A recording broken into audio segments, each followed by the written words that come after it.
UFC 287, Adesanya gets the knockout in round 2. Now, I'm not going to hide the fact that I am disappointed. I wanted Pereira to win this one. I am an MMA fan, and I will have fighters I prefer compared to others, but I have to give credit where credit is due. Adesanya was brilliant. He did well. He overcame his kryptonite, the guy that no one thought he could beat, and proved the doubters wrong, including myself and my brother. What? I really thought Pereira was going to win, especially towards the finish. I thought Pereira was unloading on Izzy. He threw a great knee that hit Izzy in the face, and Izzy somehow managed to get the finish. You know, you see him backed up against the fence, and he almost used it to bounce himself off and give him more space. He then threw a right, it was a hook overhand, sort of halfway in between, and the fight was done there and then. He must feel so relieved and happy after proving so many people wrong, including myself. That feeling must be similar to Dustin Poirier when he beat McGregor. That's the one I'm thinking of. And Dustin Poirier was on air talking about it and saying that it's one of the best feelings ever when you overcome and beat someone that you once lost to and that people didn't think you could beat. So I can see how Dustin Poirier relates to that.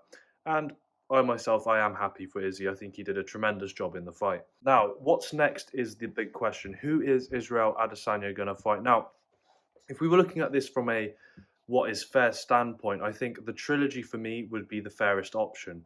You know, Pereira beat Adesanya, Adesanya got a rematch. Now Pereira has lost and he deserves a rematch. But unfortunately, I do believe the UFC will see this as a problem, as this holds up the division way too much. And I think there's fighters who are on the sidelines waiting for their title shots that shouldn't really be waiting this long. And I can see the UFC seeing this and thinking, right, we've got to give Adesanya some fresh blood, some new meat, someone new to fight against. So who do I see Adesanya fighting next? Now, there's the obvious Robert Whittaker trilogy, I think it's a trilogy, that they might try and do. And I know that Robert Whittaker has been sitting on the sidelines waiting for a big opportunity, but I don't think they're going to give it to him. I think they're going to give Pereira Robert Whittaker. I think that's going to be the fight next for Robert Whittaker to have. And unfortunately and fortunately at the same time, yeah, Chimaev. That was my brother, by the way.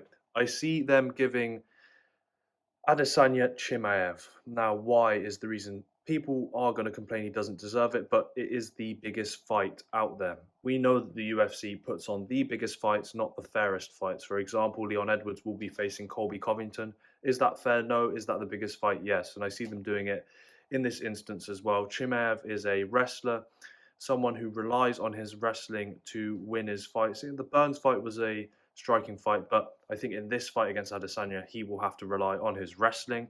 So I see them giving Chimaev to Adesanya. Adesanya will face a guy who is going to try and take him down, pin him down and ground and pound him. And again, as I said before, I think people will be upset at first that this fight is happening because Chimaev doesn't really deserve this fight. He hasn't fought a huge amount of fighters like Robert Whittaker, but Adesanya's already gone through the whole division. He's pretty much beaten everyone in that top 10, and they need to give him some fresh meat. So I think they're going to give him Chimaev, and it's going to be a massive fight. I am looking forward to this fight. I think it's a great fight. Chimaev is confident. He's strong. He's moving up a weight class. His striking isn't awful, but his takedowns are deadly. And this is the fight that I am looking forward to because it is a big fight. And unfortunately for Robert Whittaker, he's going to have to get past Pereira to even stand a chance of fighting the next champion, who could be Chimaev or Adesanya. Who do I have in that fight? Well, you'll see when it gets set up, and nearer to the date, I will let you know. So, what did you guys think of UFC 287 with regards to Adesanya and Pereira? Did you expect Pereira to win? Were you supporting Adesanya, who wears a dress and a dog collar? Who knows? Well, let me know in the comments below, and I'll see you guys on the next one.